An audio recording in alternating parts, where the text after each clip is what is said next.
Hi friends, welcome to my YouTube channel. ಇವತ್ತು ನಾನು ನನ್ನ ಹಸ್ಬೆಂಡು ಮಂತ್ರಾಲಯಕ್ಕೆ ಅಂತ ಹೊರಟಿದ್ದೀವಿ. ಈಗ ಶಿವಮೊಗ್ಗ ಬಸ್ ಸ್ಟ್ಯಾಂಡಲ್ಲಿ ಗಾಡಿ ಪಾರ್ಕ್ ಮಾಡೋಕ್ಕೆ ಅಂತ ಬಂದಿದ್ದೀವಿ. ಈಗ ಹೊರಡ್ತಿದ್ದೀವಿ. ಬಸ್ಸು 10 ಮೇಲೆ ಇದೆ ಅಂತ ಹೇಳಿದ್ದಾರೆ. ನೋಡಬೇಕು ಒಳಗಡೆ ಹೋಗಿ. ಫ್ರೆಂಡ್ಸ್, ಇವಾಗ ಶಿವಮೊಗ್ಗ KSRTC ಬಸ್ ಸ್ಟ್ಯಾಂಡ್ ಒಳಗೆ ಬಂದಿದ್ದೀವಿ. ಬಸ್ಸು ಎಷ್ಟೊತ್ತಿಗೆ ಅಂತೇಳಿ ವಿಚಾರಿಸಿದ್ವಿ. 10:30ಗೆ ಇದೆ, 11:30ಗೆ ಇದೆ ಅಂತ ಹೇಳಿದರು. ಅದಕ್ಕೆ ವೆಯ್ಟ್ ಮಾಡ್ತಿದ್ವಿ. ನೋಡೋಣ ಹೊಸಪೇಟೆಗೆ ಹೋಗೋದಾ ಅಥವಾ ರಾಯಚೂರಿಗೆ ಹೋಗೋದಾ ಅಂತೇಳಿ ವೆಯ್ಟ್ ಮಾಡ್ತಿದ್ವಿ. ಈಗ ಬಸ್ ಸ್ಟ್ಯಾಂಡ್ ಒಳಗಡೆ ಬಂದಿದ್ದೀವಿ. ಬಸ್ಸಿಗೋಸ್ಕರ ವೆಯ್ಟ್ ಮಾಡ್ಕೊತ ಕೂತಿದ್ದೀವಿ ಫ್ರೆಂಡ್ಸ್. ಈಗ ನಾವು ಶಿವಮೊಗ್ಗದಿಂದ ಹೊಸಪೇಟೆ ಬಸ್ ಹತ್ತಿ ಈಗ ಹೊಸಪೇಟೆಗೆ ಮಾರ್ನಿಂಗು 4 o'clock ಅಷ್ಟೊತ್ತಿಗೆ ಬಂದಿದ್ದೀವಿ. ಇಲ್ಲಿ ಈಗ ನಾವು ಹೊಸಪೇಟೆಲಿದ್ದೀವಿ. ಈಗ ಇಲ್ಲಿಂದ ನಾವು ರಾಯಚೂರಿಗೆ ಹೋಗಬೇಕು. ಅದಕ್ಕೆ ವೆಯ್ಟ್ ಮಾಡ್ತಾ ಇದ್ದೀವಿ ರಾಯಚೂರು ಬಸ್ಸಿಗೆ. ಈಗ ಹೊಸಪೇಟೆಯಿಂದ ನಮಗೆ 5 ಗಂಟೆ ಅಷ್ಟೊತ್ತಿಗೆ ರಾಯಚೂರು ಬಸ್ ಸಿಕ್ತು. ಈಗ ನಾವು ರಾಯಚೂರಿಗೆ ಬಂದು ಇದ್ದೀವಿ. ಇಲ್ಲಿ ಸ್ವಲ್ಪ ಹಾಗೆ ಫ್ರೆಶ್ ಅಪ್ ಆಗಿ ತಿಂಡಿ ಟಿಫನ್ ಮುಗಿಸ್ಕೊಂಡು ಮಂತ್ರಾಲಯ ಬಸ್ ಹತ್ತೋಣ ಅಂತೇಳಿ ಇಲ್ಲೇ ಟಿಫನ್ ಮಾಡೋಣ ಅಂತೇಳಿ ಇಲ್ಲೇ ಹೋಟ್ಲಿಗೆ ಹೋಗಿದ್ವಿ. ನಾನು ಟಿಫನ್ಗೆ ಅಂತೇಳಿ ಚಪಾತಿ ತೊಗೊಂಡಿದ್ದೆ. ಹಾಗೆ ನನ್ನ ಹಸ್ಬೆಂಡು ನಾನು ಟಿಫನ್ ಮುಗಿಸ್ಕೊಂಡು ಈಗ ಇಲ್ಲಿಂದ ನಾವು ಮಂತ್ರಾಲಯ ಬಸ್ ಹತ್ತಬೇಕು. ಇಲ್ಲಿಂದ ಮಂತ್ರಾಲಯ ಬಸ್ಸಿಗೆ ಆಧಾರ್ ಕಾರ್ಡ್ ಫ್ರೀ ಇರಲ್ಲ. ಸೊ ನಾವು ದುಡ್ಡು ಕಟ್ಟೆ ಹೋಗಬೇಕಾಗತ್ತೆ. ಆಲ್ಮೋಸ್ಟ್ ನಾವು 11:30 12 o'clock ಅಷ್ಟೊತ್ತಿಗೆ ನಾವು ಮಂತ್ರಾಲಯ ರೀಚ್ ಆದ್ವಿ. ಈಗ ಮಂತ್ರಾಲಯ ಬಸ್ ಇಳಿದ್ಬಿಟ್ಟು ಈಗ ಒಳಗಡೆ ಹೋಗ್ತಾ ಇದ್ದೀವಿ. ರೂಮ್ ಮಾಡೋಣ ಅಂತೇಳಿ ಹುಡುಕ್ತಾ ಇದ್ವಿ. ತುಂಬ ಕಾಸ್ಟ್ಲಿ ಇದೆ ಇಲ್ಲಿ ರೂಮ್ ಮಾತ್ರ. 1 ಗಂಟೆನೇ ಇರಿ 2 ಗಂಟೆನೇ ಇರಿ ಮಿನಿಮಮ್ 800-1000 ರೂಪಾಯಿ ಅಂತ ಹೇಳ್ತಾಯಿದ್ರು. ನಾವು ತುಂಬ ರೂಮ್ ಹುಡುಕಿದ್ವಿ. ಕಡೆದಾಗಿ 600 ಮಾಡ್ಕೊಂಡು ಒಂದು ರೂಮ್ ಮಾಡ್ಕೊಂಡ್ವಿ.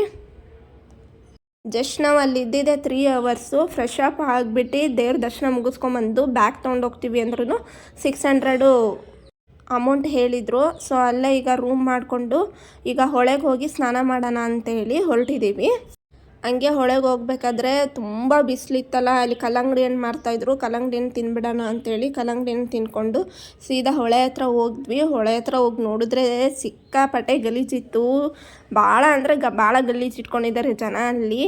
ಏನು ಮಾಡೋಕ್ಕಾಗಲ್ಲ ಅಂತೇಳಿ ನಾನೇನು ಸ್ನಾನ ಮಾಡೋಕ್ಕೆ ಹೋಗಲಿಲ್ಲ. ಯಾಕಂದರೆ ಅಲ್ಲಿ ಹೊಳೆ ಹತ್ರ ಹೆಣ್ಮಕ್ಳಿಗೆ ಡ್ರೆಸ್ ಚೇಂಜ್ ಮಾಡೋ ಥರ ಯಾವುದೇ ರೀತಿ ಫೆಸಿಲಿಟಿ ಇರಲಿಲ್ಲ. ರೂಮಲ್ಲಿ ಹೋಗೇ ಮಾಡ್ಕೋಬೇಕಾಗಿತ್ತು. ಹಾಗಾಗಿ ನಮ್ಮ ಹಸ್ಬೆಂಡ್ ಒಬ್ಬರು ನಾನೇ ಸ್ನಾನ ಮಾಡ್ತೀನಿ ಅಂತ ಹೇಳಿ ಅಲ್ಲೇ ಸ್ನಾನ ಮಾಡಿಕೊಂಡ್ರು. ಹಾಗೆ ಸ್ವಲ್ಪ ಸ್ನಾನ ಮಾಡ್ಕೊಂಡ್ಬಂದರು. ಭಾಳ ಗಲೀಜಿತ್ತು. 1 ನಿಮಿಷನೂ ಅಲ್ಲಿ ಇರೋಕ್ಕಾಗ್ತಿರ್ಲಿಲ್ಲ. ಹೋಗಿ ಹಂಗೆ ಸ್ವಲ್ಪ 3 ಸಲ ಮುಳುಗಿ ಎದ್ದು ಬಂದು ಮತ್ತು ಅಲ್ಲಿಂದ ನಾವು ಸೀದಾ ರೂಮಿಗೆ ಹೋಗಿ ಮತ್ತೆ ಫ್ರೆಶ್ ಅಪ್ ಆಗಿ ರೆಡಿ ಎಲ್ಲ ಆಗಿಬಿಟ್ಟು ಟ್ರೆಡಿಷ್ನಲ್ ಆಗಿ ರೆಡಿಯಾಗಿ ಈಗ ಇಬ್ಬರು ಕೂಡ ದೇವಸ್ಥಾನದೊಳಗಡೆ ಹೋಗಿದ್ವಿ. ಲಾಸ್ಟ್ 10 minutes ಇತ್ತು ದೇವಸ್ಥಾನ ಕ್ಲೋಸ್ ಮಾಡೋಕ್ಕೆ. 2 ಗಂಟೆಗೆ ದೇವಸ್ಥಾನ ಕ್ಲೋಸ್ ಅಂತ ಹೇಳಿದರು. ಬೇಗ ಹೋದ್ವಿ. ಬೇಗ ಕಳಿಸ್ಬಿಟ್ರು. ಏನೊಂದು 5 ನಿಮಿಷದಲ್ಲಿ ದರ್ಶನ ಮುಗಿಸ್ಕೊಂಡು ಬಂದುಬಿಟ್ವಿ.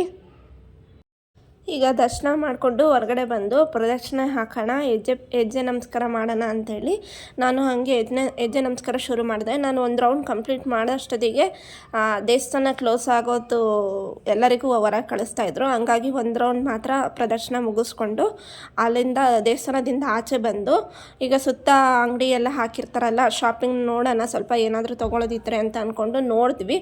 ಬಟ್ ಏನೂ ತೊಗೊಳೋದು ಇರಲಿಲ್ಲ. ಹಂಗೆ ಸುಮ್ಮನೆ ನೋಡ್ಕೊಂಡು ಬಂದ್ವಿ. ಈಗ ಮಧ್ಯಾಹ್ನದ ಊಟ ಮಾಡಬೇಕು ಅಂತೇಳಿ ಅಲ್ಲಿರೋರಿಗೆಲ್ಲ ವಿಚಾರಿಸಿದ್ವಿ, ಇಲ್ಲಿ ಊಟ ಹಾಕ್ತಾರಾ ಅಂತ. ಅಲ್ಲಿ ಹಾಕ್ತಾರೆ ಅಂತ ಹೇಳಿದರು. ಅಲ್ಲಿ ಹುಡ್ಕೊಂಬಂದ್ವಿ. ಅಲ್ಲಿ ಅನ್ನ ಸಾಂಬಾರು ಹಾಗೆ ಮೊಸರನ್ನ ಊಟ ಹಾಕ್ತಾಯಿದ್ರು. నేను ಊಟ ಮುಗಿಸ್ಕೊಂಡು ಹಂಗೆ ಹೊರಗೆ ಬಂದು ಕೈಗೆ ಮೆಹಂದಿ ಹಾಕ್ಕೊಳ್ಳೋಣ ಅಂತೇಳಿ ಹಾಕಿಸ್ಕೊತಿದ್ದೆ. ಚಿಕ್ಕ ವಯಸ್ಸಲ್ಲಿ ಹಾಕ್ಸ್ಕೊಂಡಿದ್ದು. ಹೀಗೂ ಹಾಕ್ಸ್ಕೊಳ್ಳೋಣ ಅಂತೇಳಿ ಹಾಕಿಸ್ಕೊಂಡು ಈಗ ನಮ್ಮದು ಮಂತ್ರಾಲಯ ಟ್ರಿಪ್ ಮುಗೀತು. ಅಲ್ಲಿ ಪ್ರಸಾದ ತೊಗೊಂಡು ಮಧ್ಯಾಹ್ನ ಹಂಗೆ ಒಂದು 5 ಗಂಟೆ ಅಷ್ಟೊತ್ತಿಗೆ ಅಲ್ಲಿಂದ ವಾಪಸ್ ಶಿವಮೊಗ್ಗಕ್ಕೆ ಬಂದ್ವಿ. ಈ ಟ್ರಾವೆಲ್ ಲಾಗು ನಿಮಗೆ ಇಷ್ಟ ಆಗಿದ್ದರೆ ಲೈಕ್ ಮಾಡಿ, ಶೇರ್ ಮಾಡಿ, ಕಮೆಂಟ್ ಮಾಡಿ. ಹಾಗೆ ನನ್ನ ಚಾನಲ್ನ ಸಬ್ಸ್ಕ್ರೈಬ್ ಮಾಡ್ಕೊಂಡು ನೋಡಿ. Thank you friends. ಬಾಯ್.